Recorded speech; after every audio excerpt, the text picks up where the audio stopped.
Soy Jesús y hoy les vengo a hablar sobre el tema 6, el tema 7, el tema 8, el tema 9, hasta el tema 10 del segundo módulo, que el primer tema que les voy a estar explicando va a ser el tema de la teoría cuántica, así que si les parece, demos comienzo a este video.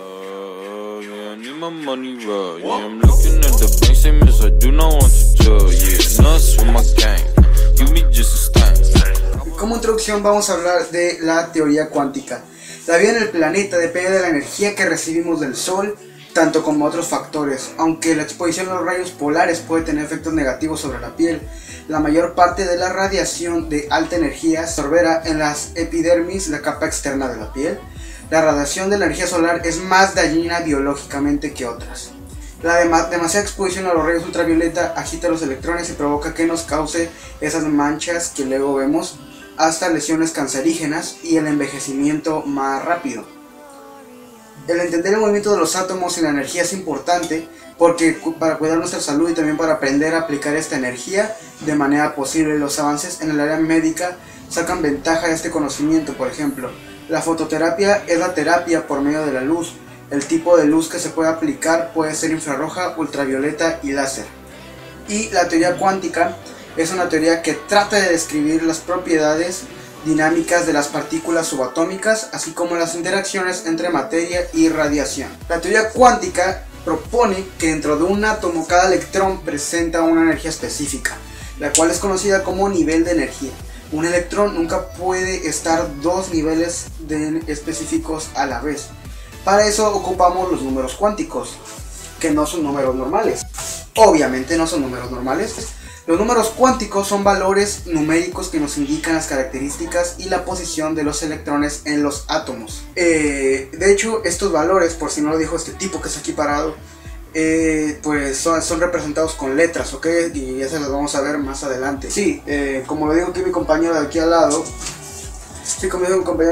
pues están representados por letras y lo vamos a ver más al rato, ¿ok? Estos valores están basados en la teoría cuántica, en la teoría atómica de Niels Bohr, que es el modelo atómico más aceptado y utilizado en los últimos tiempos por su simplicidad y cómo lo explica. Ahora sí, vamos a pasar a lo que decía mi compañero de aquí al lado, que es de que a los niveles de energía se les asignan los valores llamados números cuánticos. Los números cuánticos principales, representados por la letra n, que son enteros positivos. N en ciertos casos puede igual a ser a 1 o a 2, etc. Los electrones en los niveles de energía inferiores se ubican un poco más cerca del núcleo, mientras que los electrones de los niveles de energía superiores están más alejados. La energía de los electrones aumenta conforme el valor de n aumenta también.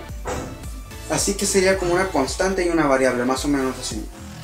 El número cuántico principal, n, este número cuántico está relacionado tanto con la energía como la distancia media entre el núcleo y el electrón, medida en valores energéticos. Aunque la distancia media en unidades de longitud también crece simultáneamente con n, los valores de este número, que corresponden al número del nivel energético, se varían teóricamente entre 1 e infinito. Después sigue la configuración electrónica. La configuración electrónica es la manera en la cual se acomodan los electrones o se modifican en un átomo. Una configuración electrónica permite mostrar de forma gráfica el número de electrones que hay en nivel y subnivel de un átomo, así como lo estaría representando de esta manera. El subnivel es el grupo de orbitales de igual energía dentro del nivel de energía principal, energía en la cual se tienen más subniveles, que podrían ser los subniveles S, P, D y F. El subnivel S tiene 2 electrones, el subnivel P tiene 6, el D tiene 10 y el F tiene 14. Los electrones que se ubican en los orbitales S se representan mediante un orbital S. Los ejemplos son 1s, 2s, 3s, 4s, 5s y 6s y 7s. De hecho, por aquí les voy a dejar una imagen para que vean más o menos de qué forma están representados en los modelos que han propuesto varios científicos de los distintos orbitales, como son S, P, F, D y creo que ya son todos. Y también por aquí les voy a dejar una tablita de la configuración electrónica, cómo es que lo tienen que hacer, que es esquineado. Se tiene que hacer esquineado desde arriba hacia abajo, bajando del 1s, 2s, 2s, 3s, 2p, después sigue el 3s, 3 Después sigue el 4s 3p, después el 5s 4p d3. Pero bueno, no me complico más, yo aquí les dejo la tablita por si la quieren checar. Y vamos a seguir. Es muy importante que tomemos en cuenta que las configuraciones electrónicas de los elementos se relacionan con su ubicación en la tabla periódica. En ella los números atómicos están en orden creciente de energía en cada subnivel. Y pues unos conceptos por ahí que tenemos que tener en cuenta es el principio de exclusión de Pauling. Fue propuesto por Wolfram Ernst Pauli en 1925. Este principio establece que no puede haber dos electrones con los mismos números cuánticos. Esto fue propuesto con la finalidad de explicar la estructura atómica. Después sigue la regla de Hunt, que esta regla establece que al ir llenando los orbitales de igual energía, los electrones se irán distribuyendo con espirales paralelos. Esto debe pasar para cualquiera. Después sigue el principio de Aufbau, que este principio contiene una serie de instrucciones relacionadas a la ubicación de electrones en los orbitales de un átomo. Al existir orbitales equivalentes, primero se completa con electrones el máximo posible de los mismos y luego se empareja. Yo, como cierre de este tema, debo concluir que pues es un tema muy interesante, la verdad, ya que todo esto está relacionado con nuestra vida, todo lo tenemos que saber y pues es muy interesante, así que vamos con el siguiente tema. Bueno, ahora vamos con el tema 7, la tabla periódica y las propiedades periódicas de los elementos. Toda la materia, absolutamente toda la materia, está compuesta por distintos elementos. Hasta ahora se conocen más de 110 elementos diferentes que están plasmados en la siguiente tabla periódica. Esta tabla es del 2018, ¿ok? La actualizada, o al menos no sé si es del 2018, pero es la más actual. La más actual. Aquí está. Muchos de ellos son familiares para ti, como el cobre, puede ser, no sé, puede ser también el metal, que es el que mayormente nosotros podemos ver, el agua, el H2O, el oxígeno, el nitrógeno, el argón, metales y cosas varias con las cuales estamos muy familiarizados todos nosotros, ya que gracias a ella tenemos cómo respirar, tenemos cómo alimentarnos hasta algunas veces.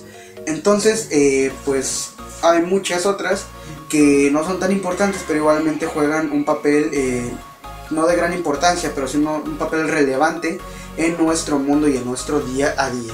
Ok, empezamos con la historia de la tabla periódica.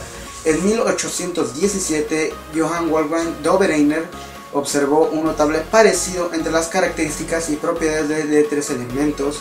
A estos grupos les llamó triadas. Este fue el primer paso que hizo Dobereiner para ordenar lo que ahora conoceríamos como la tabla periódica. Entonces él ordenó a los elementos parecidos en triadas. Fue en el año de 1850 que ya tenía alrededor de 20 triadas estudiadas. Este científico intentó relacionar las propiedades químicas de los elementos con los pesos atómicos, observando un gran parecido entre ellos. En 1864, un químico inglés llamado John Alexander Newlands observó que al ordenar los elementos en orden creciente, de acuerdo a su peso atómico, excepto el hidrógeno porque es un poquito extraño, el octavo elemento a partir de cualquier otro tenía propiedades muy similares al primero, lo cual se conoce como ley de las octavas de Newlands. En 1872, el señor Dmitri Mendeleev, que lo vemos justamente por aquí, que tiene un estilo bastante bueno, bastante trendy, ordenó los 60 elementos que se conocían en su época y los clasificó por propiedades, colocándolos de manera creciente por su forma y su masa atómica. El gran mérito de Mendeleev fue que pudo pronosticar la existencia de elementos que todavía no habían sido descubiertos. De hecho, predijo y pronosticó varias propiedades para algunos de ellos, como en el caso del galio, en el cual se acercaron muchas sus predicciones a lo que él había puesto. Después vino Henry Moseley en 1913, que realizó un estudio relacionado con los rayos X. Fue a través de este estudio como comprobó que los elementos se podían ordenar de acuerdo a alguna propiedad de su estructura atómica.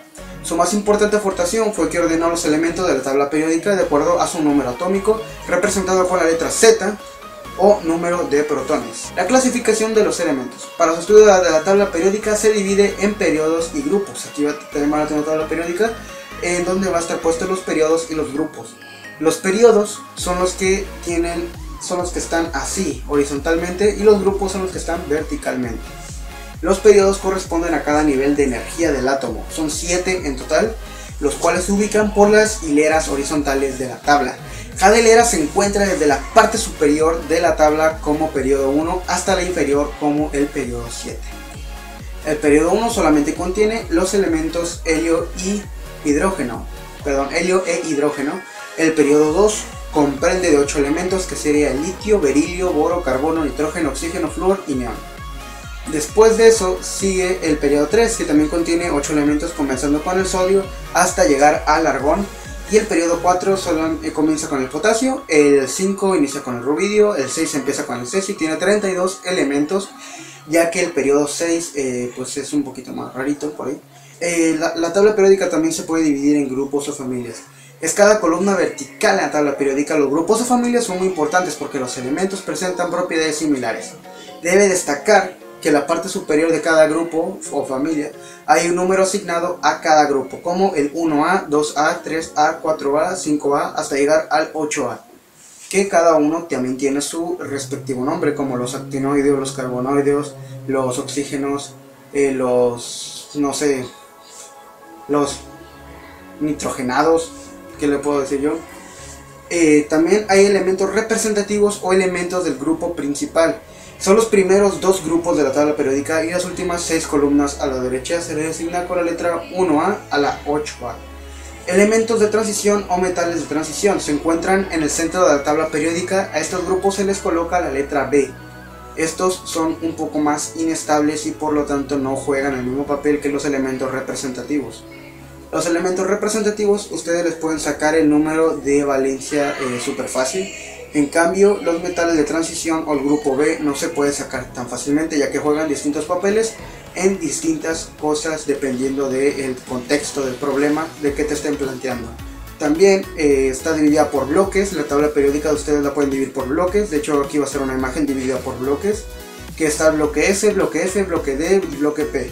Esto va a ser dependiendo de hasta qué nivel de energía puede ser capaz de llegar cada uno. Y ahora vamos a ver la clasificación de los grupos. Como anteriormente les dije, existen los grupos alcalinos, los alcalinoides, los carbonoides, los selenodios. Empecemos con los metales alcalinos. El grupo 1A son elementos que comparten características similares y estos se le llaman alcalinos. Son metales suaves y brillantes, son buenos conductores de calor y electricidad, poseen buenos puntos de fusión bajos, reaccionan vigorosamente con el agua. El hidrógeno, aunque se encuentra en la parte superior de este grupo, no es un metal alcalino y tiene propiedades diferentes al resto de los elementos 1A. Por eso podemos ver aquí al pobre nitrógeno sufriendo, el pobre hidrógeno sufriendo por no tener amigos y estar solo en una línea.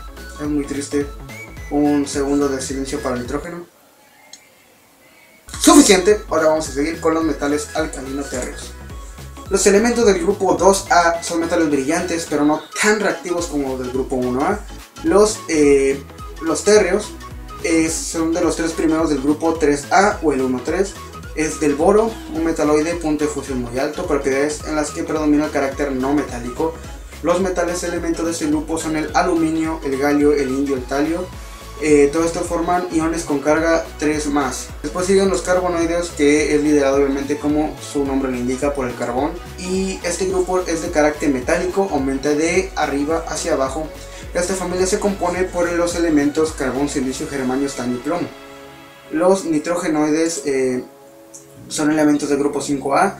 Incluyen no metales como el nitrógeno, el fósforo, los metaloides, el arsénico, el antimonio y el metal pesado bismuto. Y pues son algunos ejemplos, porque todavía faltan muchos, como los halógenos, calcógenos, gases nobles, metales, no metales, metaloides. Después siguen las propiedades periódicas de los elementos. Sí. Empezamos con la electronegatividad, con el radio atómico, con el número de masa, con el punto de fusión. Todas esas cositas, la afinidad electrónica, la ionización, que hacen de un elemento especial entre millones. Ok, pues vamos a empezar hablando de la electronegatividad, que la electronegatividad es la capacidad que tiene un átomo para atraer electrones hacia sí mismo. Los metales tienen mayores valores de electronegatividad en comparación con los no metales. Entonces por eso luego podemos ver que se está oxidando un metal. Por ejemplo, el hierro, cuando lo dejas expuesto a, cuando lo dejas expuesto a agua, por ejemplo, se empieza a poner una ligera capa de sarro, una ligera capa de ese color rojizo, que yo conozco como sarro, no sé cómo ustedes lo conozcan. entonces se empieza a formar esa capa, y esa capa es un indicio de que está perdiendo electrones. Digo, de que está ganando electrones, porque en la química solamente se puede ganar o se oxidan los electrones. ¿Ok? La oxidación, eso ya es otro tema. La oxidación es cuando un metal absorbe los elementos y cuando gana electrones. Eso significa que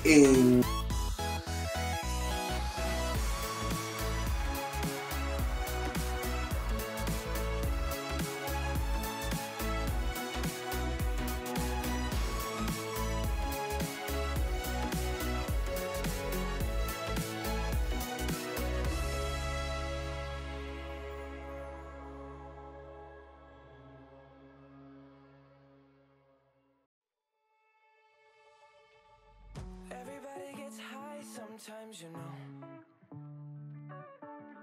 What else can we do when we're feeling down? Bueno, y como cierre, pues todo esto es muy importante, ya que la electronegatividad y los demás componentes que les he estado explicando alrededor de este tema son importantísimas para la vida del ser humano, ya que todos creo que tenemos que conocerla, mínimo por cultura general. Entonces pues vamos a seguir con el tema 8, 9 y el 10.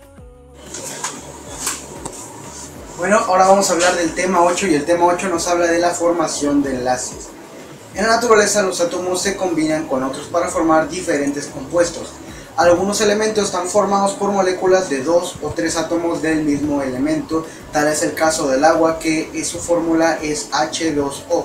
Un compuesto se forma cuando los átomos de un elemento se combinan con otros de otro elemento diferente, como puede ser la sal, que es un sodio y es un cloro, ¿ok? Por eso es cloruro de sodio. En este ámbito existe una regla que es la que prácticamente rige casi toda la configuración, que vendría siendo la regla del octeto. Y la regla del octeto dice que los átomos de los elementos representativos forman enlaces de tal manera que tengan exactamente 8 electrones en los niveles S y P externos, también conocidos como electrones de valencia. El S y P ya lo habíamos visto en anteriores temas. Para lograr esto, los no metales tienen que ganar electrones para completar 8 niveles en sus últimos niveles de energía. El electrón que del átomo de sodio pierde un átomo de flúor para formar un ion y un ion flúor. Así completa los 8 electrones del nivel de valencia, la capa más externa, cumpliendo la regla del octeto. Por aquí les voy a dejar imágenes de qué es lo que estoy diciendo. La teoría de Lewis es una teoría en la cual todo se facilitó en este ámbito de la configuración electrónica por su método. Estos conocimientos se utilizan tanto estudiantes como los científicos avanzados, viendo que sus laboratorios e investigaciones actualmente una de sus contribuciones más destacadas en el uso de las estructuras de punto y electrón, las cuales tienen la finalidad de representar los electrones de valencia. Asimismo, Lewis profundizó en el estudio de los enlaces químicos, la teoría ácido-base y la utilización de la termodinámica en la química. En 1917 fue cuando Lewis estableció la tendencia de los iones que los elementos era completar sus últimos niveles con una cantidad de 8 electrones. Los símbolos Lewis son unas cosas como las que les pondré justamente por aquí. A esos son los electrones Lewis, los símbolos Lewis. De hecho van a estar enfrente en mi cara, me van a estar tapando prácticamente. Y esos son los símbolos Lewis, son representaciones por medio de puntitos, representaciones demasiado abstractas para lo que verdad son, que son los símbolos de Lewis, que esas son representaciones abstractas de los niveles de energía. Lo del 1S2, 2S2, 3S2, todo eso se viene representando con circulitos que el mismo Lewis lo hizo. Y aquí existen iones monoatómicos y poliatómicos. Los nombres de los iones positivos o cationes se derivan del nombre del elemento que procede, antepone la palabra ion.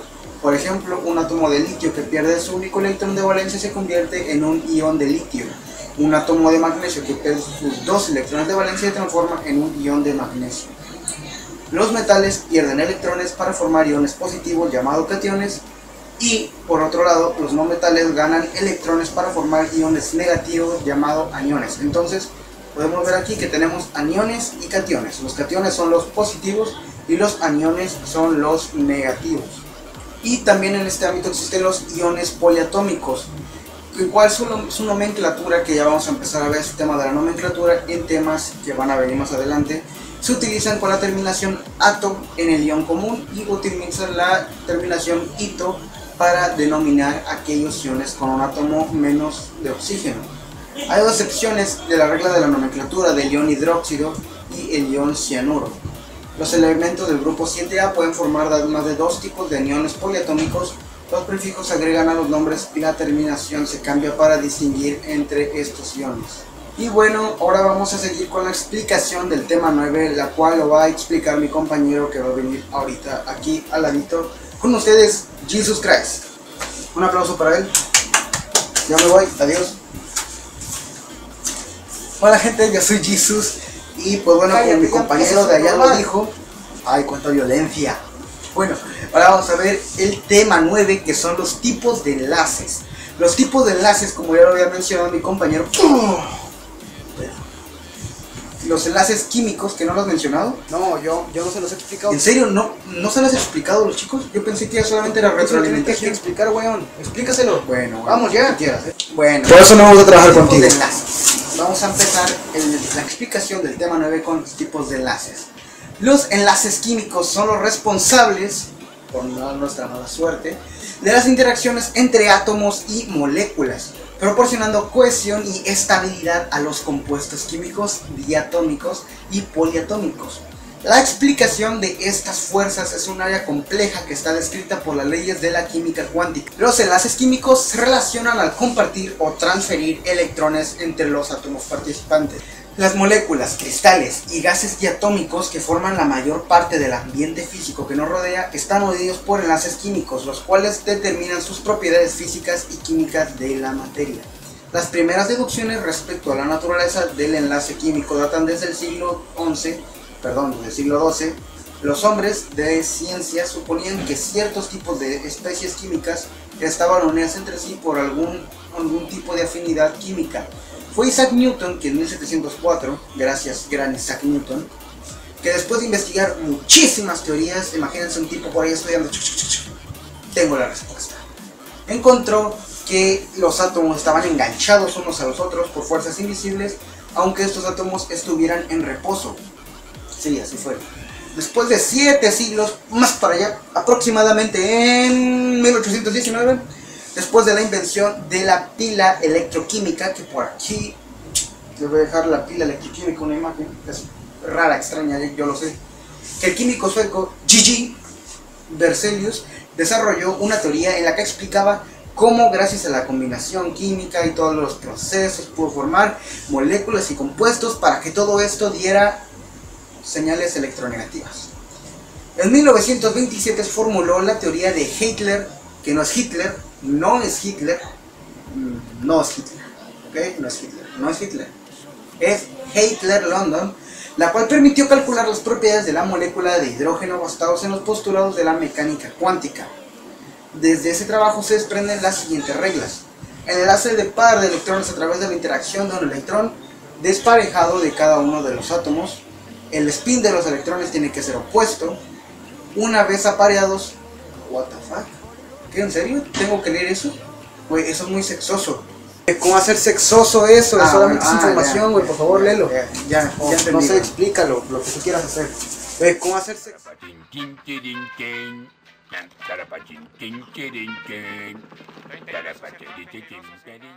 Y de ahí se despliegan pues muchas otras cosas más, y ya vi que no era parear. Bueno, de hecho sí dice, una vez apareados los dos electrones no pueden tomar parte de enlaces adicionales, o sea que si son pareja no pueden irse con otra. Lealtad ante todo, hermanos. Los términos de canje de electrones para el enlace involucra solo una función de onda de cada átomo. Los electrones disponibles en el menor nivel de energía forman los enlaces más fuertes, ya que dice que de las pequeñas cosas nace la fuerza, pues creo que de ahí viene el lema, ¿ok? De dos orbitales en un átomo en el que se puede traslapar en mayor cantidad con un orbital de otro átomo formará el enlace más fuerte, y este enlace tenderá a nacer en la dirección del orbital más concentrado. Un enlace iónico. Vamos a empezar los tipos de enlace. Vamos a empezar. Enlace iónico. Después vamos a ver qué son los enlaces, enlace covalente, no polar, polar, qué son ese tipo de cosas, ¿ok? Y rápido porque ya está acabando la bendita memoria de la cámara y pues se me va a morir y todo, y yo para qué quiero, ¿verdad? Pero bueno, el enlace iónico, vamos rápido, ¿ok? Un enlace iónico es un compuesto químico formado por dos sustancias con una diferencia significativa en electronegatividades. Los compuestos iónicos se caracterizan por la unión de un metal con un no metal. Por su parte, el enlace iónico resulta de la transferencia de uno o más electrones de un átomo a otro. La pérdida o ganancia de electrones es un proceso compartido, o sea que no se donan, sino que se comparten, ya que un elemento dona electrones y el otro los acepta. Después sigue el enlace covalente. Un enlace covalente entre los átomos o grupos de átomos se produce cuando estos se unen para alcanzar un octeto estable y compartir electrones en el último nivel.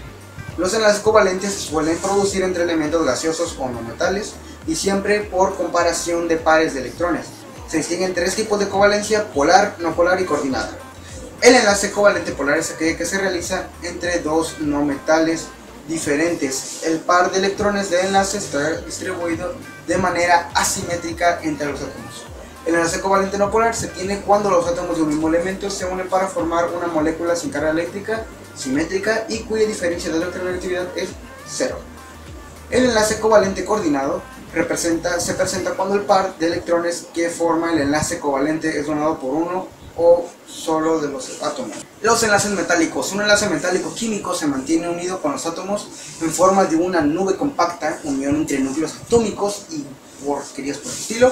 Los átomos de los elementos metálicos se agrupan de forma muy cercana a los otros, lo que produce estructuras muy compactas, así como el acero inoxidable que no se corroe y son muy fuertes. Es por eso que esos son aleaciones demasiado fuertes, ¿ok? Se trata de líneas tridimensionales que adquieren estructuras tales como hexágonos o cubos. Los electrones presentes en ese tipo de enlace tienen un movimiento similar al de un líquido a través de la red cristalina. A este movimiento de electrones se debe que los metales sean buenos conductores del calor y de la electricidad. Y pues esos son todos, absolutamente todos los enlaces que existen o que apenas vienen en el tema 9. Y pues yo le regreso el lugar a mi compañero que está allá, que ya me está mirando con unos ojos de what the fuck, ¿qué estás haciendo? Así que pues yo le devuelvo su mando. Y ya le devuelvo el mando, como le dije a mi compañero, que ya me está mirando por allá con su cara de oh my gatito, ya devuélveme por favor. Así que yo me voy, adiós, dejo este video. Mano, tardaste mucho ya, sí, ya lo sé, pero ¿qué se le puede hacer? Bueno, entonces ahorita ¿quieres un refresco? ¿Qué pedo? Bueno, mi amigo ya se fue. Estuvimos estudiando, obviamente. Sí, estudiando como siempre, Y pues ahora vamos a ir con la explicación del tema 10, que ya es el último tema de este bloque, de este módulo 2. Y el tema 10 tiene como nombre nomenclatura de la química inorgánica. Y vamos a empezar con este tema mencionando un quote de Ramírez, 2009. En química, al igual que en otras ciencias, la necesidad de una nomenclatura general se hizo sentir en cuanto aumentó el número de compuestos conocidos y al mismo tiempo se incrementó el número químico en los distintos países del mundo. Para facilitar la comunicación surgió la necesidad de elaborar un lenguaje único, sistematizado y uniforme para identificar las sustancias químicas. Este lenguaje ha sido desarrollado por la UIQPA, Unión Internacional de Química Pura y Aplicada. Con el fin de adaptarlo, los compuestos se van descubriendo, a pesar de los esfuerzos para que en todos los compuestos existiesen se aplique este tipo de nomenclatura. Para entender de manera general esto, prácticamente en cualquier lugar del mundo que vayan ustedes, en cualquier lugar del mundo que vivan ustedes, todo va a ser igual, la tabla periódica tal y como la conocemos va a ser exactamente igual. No va a cambiar ningún símbolo químico, no va a cambiar absolutamente nada. Creo que lo único que cambia son los nombres, ya que en algunos países toman el latín, otros toman el griego, otros toman sus mismos significados, sus mismas lenguas. Entonces pues es un poco de todo, ¿no? Pero al fin y al cabo los símbolos como el AU, el HG por ejemplo, el H del hidrógeno van a ser exactamente iguales. Y pues a esto viene otro tema que también es importante, que va muy relacionado de la mano con la nomenclatura, que es el número de oxidación, ya que el número de oxidación es prácticamente cómo vamos a trabajar en algunos compuestos que se le va a agregar el ico o el oso. Cada uno de esos dos tiene significado de más o de menos. Las cargas de los iones sencillos y las cargas que se le asignan a los átomos dentro de los compuestos se llaman números de oxidación. El número de electrones ganados, perdidos o prestados durante una reacción se conoce como número de oxidación. Considerando que esta información se tiene, entonces que los metales alcalinos tienen un número de oxidación más 1, ya que ceden un electrón al combinarse, y alcalinoterrios tienen una numeración de más 2. Sin embargo, los otros grupos no es tan sencillo, ya que existen distintas reglas para esos diferentes grupos, como sería el grupo B. ¿Okay? Las reglas para asignar número de oxidación es la siguiente. Número 1. El número de oxidación de un elemento en estado puro o sin combinar es 0. El hidrógeno tiene número de oxidación más 1, excepto en los hidruros donde es menos 1. El oxígeno tiene número de oxidación menos 2, excepto en los peróxidos donde es menos 1. Y la suma algebraica de los números de oxidación de los elementos en un compuesto se debe ser igual a 0. En un ion poliatómico, la suma de los números de oxidación de los átomos es igual a la carga del ion. ¿Cómo nombrar los compuestos? Como se vio en temas anteriores, como mi compañero lo explicó, que estaba por allá. Oye, ¿por qué regresaste?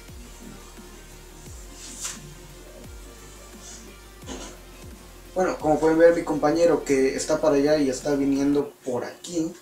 Bueno, que dale espacio a la cámara. Bienvenido, hermano. Bueno, ahora yo nada más vine aquí por mi botella de refresco. Ya me voy. Se puso buena la fiesta, Se puso buena. Cállate, weón, que la fiesta era un secreto. Nadie me calla. Ya vete. Lárgate de aquí, escoria del universo. Bueno, lo siento, pero mi compañero nos estuvo molestando un poco, ya lo sé. Es muy molesto. Cuando quiere puede y no tiene que hacerlo. Pero bueno, seguimos hablando del tema 10, ¿ok? Que es el número de oxidación, las reglas y cómo nombrar a los compuestos, ¿ok?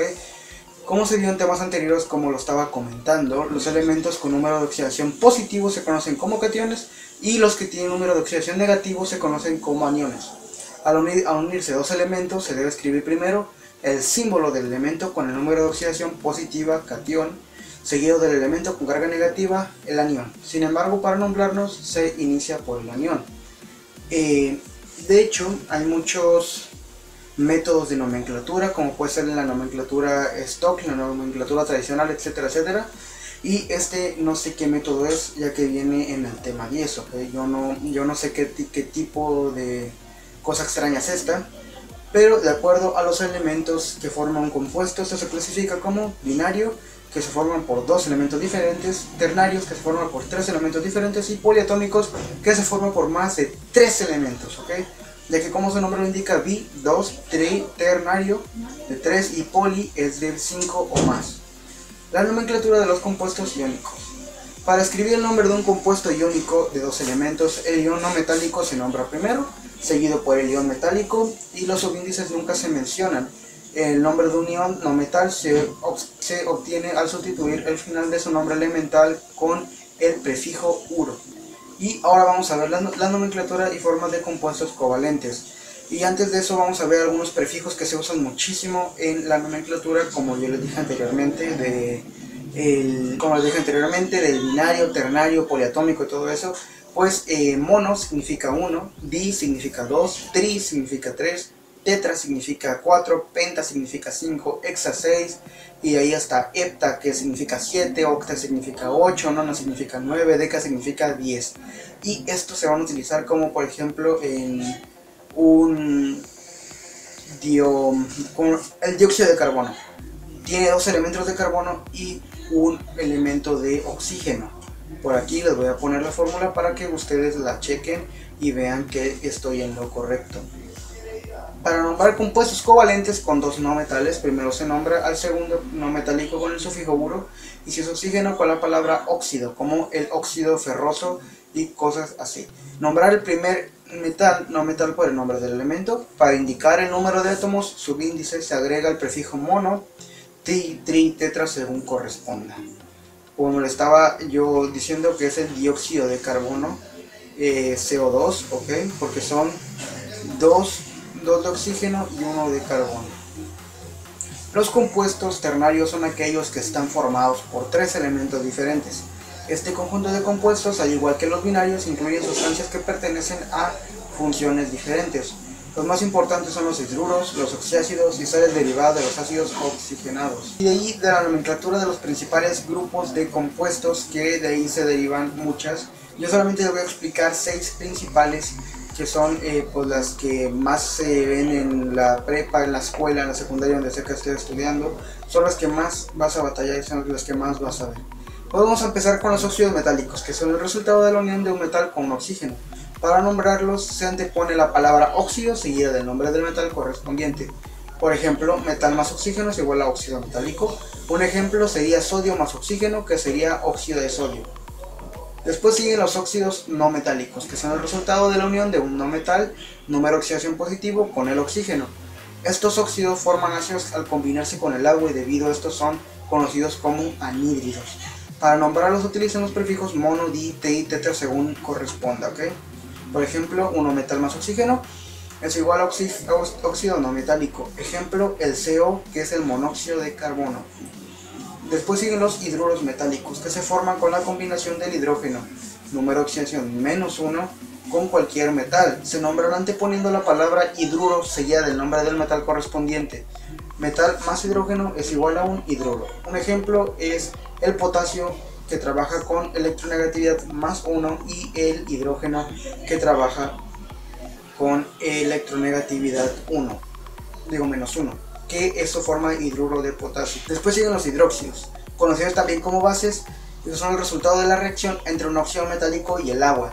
Se nombran anteponiendo la palabra hidróxido seguida del nombre del metal correspondiente. Óxido metálico más agua es igual a un hidróxido. Por ejemplo, el CO2, el KO2, que es potasio, es óxido potasioso, y después sigue el agua, eso da igual a hidróxido de potasio. Después siguen las sales, la combinación entre un metal y un no metal produce una sal. Para nombrarlas se cambia la terminación del no metal a uro seguida del nombre del metal correspondiente. Así que quedamos que metal más no metal es igual a una sal. Un ejemplo es la sal que todos conocemos, el sodio, que trabaja con electronegatividad -1, más el cloro, que trabaja con electronegatividad -1, y de ahí sale el cloruro de sodio, que es la sal de mesa que todos conocemos. Y bueno, como cierre de estos últimos temas, solamente quiero concluir que son muy interesantes, ver cómo todo se relaciona, cómo la química se relaciona con todo el entorno, porque nosotros somos química, de hecho usted es química, quien me esté viendo en este instante es química. Todos somos químicas, mis dedos son química, la cámara es química, la laptop es química, el aire es química, todo es química, todo es materia, todo se puede transformar de un momento para otro. Todo, absolutamente todo. Entonces es muy interesante ver cómo eso reacciona, cómo son cosas que nosotros no vemos, pero que son tan importantes que debemos de tener en cuenta en nuestro día a día. Que si por ejemplo prendemos un fósforo, tan fácil es hacer eso con la cajetilla, ¿no? Con la cosita esa, la rasposita, ustedes me entienden, si no por ahí pongo una imagen. La cosita rasposita tan fácil es deslizarlo hacia abajo, pero no sabemos qué es lo que pasa, que de verdad está pasando, que se está incinerando, se está haciendo una ignición, y eso conlleva a que se produzca fuego, una energía, una manifestación de la energía que es el fuego. Y pues bueno, este ha sido mi video, esta es mi evidencia del segundo módulo. Entonces espero que les haya gustado, por favor, si les gustó y si lo vieron demasiado interesante, lo pueden compartir. Ya saben, este es una evidencia, pero al fin y al cabo lo estoy subiendo a YouTube, entonces es atribución para todos ustedes, la comunidad. Yo soy Jesús López Pérez de la Universidad Tecmilenio y les deseo buenas noches. Adiós.